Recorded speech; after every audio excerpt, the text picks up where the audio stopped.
All right, why is the Glock grip angle, to me, the best grip angle to start out with as a new shooter? This gun's clear, nothing in the chamber, nothing in the mag well, except a bunch of dust from me not cleaning it. But here's my take on it. As new shooters, everybody is just trying to mitigate recoil, which means they're gripping the crap out of it with their right hand.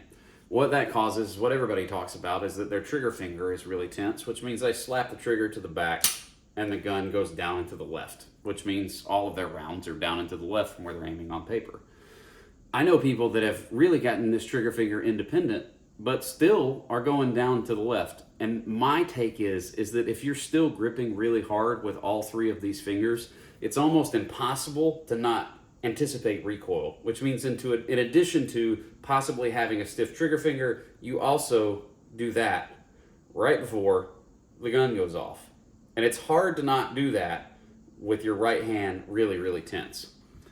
The Glock leads you down the road to not do that, at least sooner than other guns do. Because if you get to the point in your training where you're trying to draw and get your sights on target as soon as you bring the gun up, what you'll notice is if you're gripping really hard with the right hand, you never have the sights with the Glock because it's always high. Why it's always high is because this gun, because of this exaggerated grip angle, wants to seat all the way back in your hand whenever you grip it really hard. Now, what it taught me to do is make the primary source of grip strength of my right hand the bottom two fingers and leave this one alone, which gives you a more relaxed trigger finger. So I'm going to grip it with these bottom two fingers, and now I'm going to add the third finger. Do you see what happened to the gun? Adding the third finger, gun goes up. Part of that is because the gun is seating all the way back in your hand. Part of it is because your wrist just naturally wants to go that way when you tense it up. So the Glock actually makes that worse. I think that the Glock reveals to you that this finger is largely irrelevant in your grip in your right hand and gives you better fundamentals faster because it just doesn't hand them to you. And it prevents you from anticipating the shot when you have a relaxed right hand, and it prevents you from having a stiff trigger finger.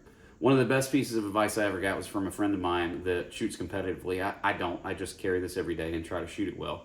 Is that your right hand, you should be gripping about the same as if you were going for a handshake. And with your left hand, you should be trying to bend the frame off the gun. I think all of those variables that the Glock exaggerated grip angle gives you causes you to figure that out a lot faster. Because if you don't figure that out, you're never going to be able to shoot well with it. If you get another gun that feels really good in the hand, you're probably not going to learn the fundamentals as fast, and you're probably not going to have your groupings nearly as tight because you don't understand what's actually causing that. The Glock actually forces you to understand how you should approach the right hand with the gun. Because if you don't understand it, then you're always going to present the gun, then you're going to have to wiggle it down to find the dot or get your irons aligned, and then you're still going to be tense, you're still going to be slapping the trigger, and you're still going to be anticipating recoil. I think the Glock tells you not to do that a lot faster than a really good feeling gun does. It sounds counterintuitive, but that's my take on it. And I think that's why everybody should start out with the Glock, because I think it's going to force you to have really, really good fundamentals. Comment down below if you think I'm wrong. My favorite thing in the world is to be told that I'm wrong, so feel free to tell me. And thank you for watching.